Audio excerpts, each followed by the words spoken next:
क्या आपने कभी सोचा है कि आपके घर में मौजूद एक छोटी सी भूल कैसे आपकी जिंदगी को बीमारियों का अड्डा बना सकती है? क्या वास्तु में छिपा है ऐसा कोई उपाय जो आपके घर को स्वस्थ और ऊर्जावान बना सकता है? आइए जानें एक प्राचीन रहस्य जो आपके घर को बीमारियों से मुक्त कर सकता है। कहानी एक पुराने गांव की है, जहां एक किसान रघु अपने परिवार के साथ रहता था।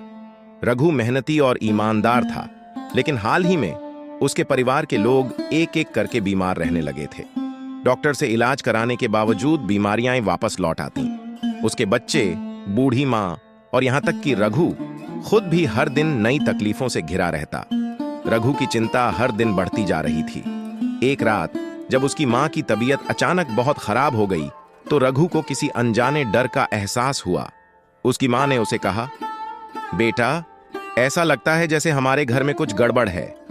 हमें किसी अनुभवी पंडित से परामर्श लेना चाहिए।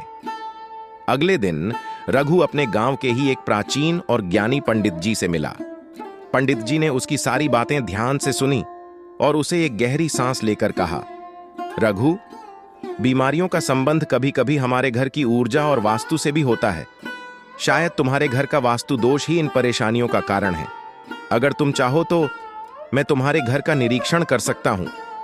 रघु और पंडित जी शाम को उसके घर पहुंचे। पंडित जी ने घर की दिशा, कमरे, किचन और बाकी सभी जगहों का बारीकी से निरीक्षण किया। उन्होंने पाया कि रघु के घर में कई वास्तु दोष मौजूद थे जो नकारात्मक ऊर्जा को जन्म दे रहे थे। उन्होंने धीरे से कहा, तुम्हारे घर में कुछ जगहें ऐसी हैं जहां वास्तु नियमों का उल्लंघन हुआ है। यही नकारात्मक ऊर्जा इन बीमारियों को जन्म दे रही है। रघु ने पंडित जी से समाधान की याचना की। पंडित जी ने उसे कुछ सरल लेकिन प्रभावी उपाय बताए, जिनसे बीमारियों की नकारात्मकता को घर से दूर किया जा सकता था। 1. मुख्य द्वार का विशेष महत्व। पंडित जी ने बताया कि घर का मुख्य द्वार हमेशा साफ और सुगंधित होना चाहिए। मुख्य द्वार से नकारात्मक ऊर्जा सबसे पहले प्रवेश करती है। रघु को सलाह दी गई कि वह मुख्य द्वार के पास तुलसी का पौधा लगाए और रोज सुबह वहां एक दीपक जलाए। तुलसी का पौधा सकारात्मक ऊर्जा को खींचता है और नकारात्मकता को दूर करता है। 2. रसोई घर का स्थान और सफाई। पंडित जी ने देखा कि रसोई का स्थान गलत दिशा में था और वहां पर्याप्त रोशनी नहीं थी। उन्होंने रसोई घर की सफाई पर जोर दिया और कहा कि खाने की जगह हमेशा साफ और पूर्व दिशा में होनी चाहिए। इससे ऊर्जा का संतुलन बना रहता है और घर के लोग स्वस्थ रहते हैं। 3. पानी का स्थान। रघु के घर में पानी का स्थान भी गलत था। पंडित जी ने उसे बताया कि पानी का स्थान उत्तर पूर्व दिशा में होना चाहिए। यह दिशा सकारात्मकता और स्वास्थ्य का प्रतीक मानी जाती है। 4.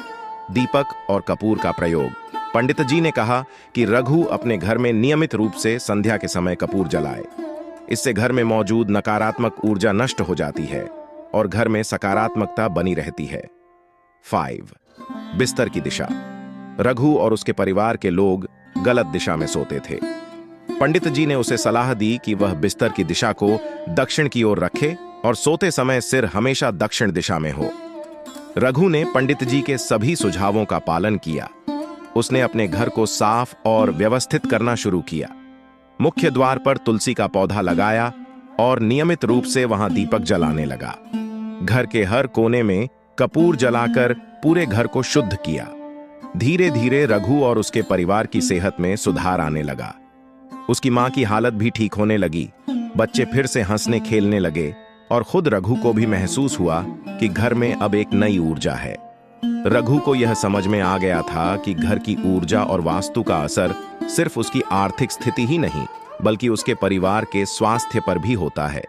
उसने महसूस किया कि घर का वातावरण साफ, सकारात्मक और ऊर्जावान रखना कितना जरूरी है।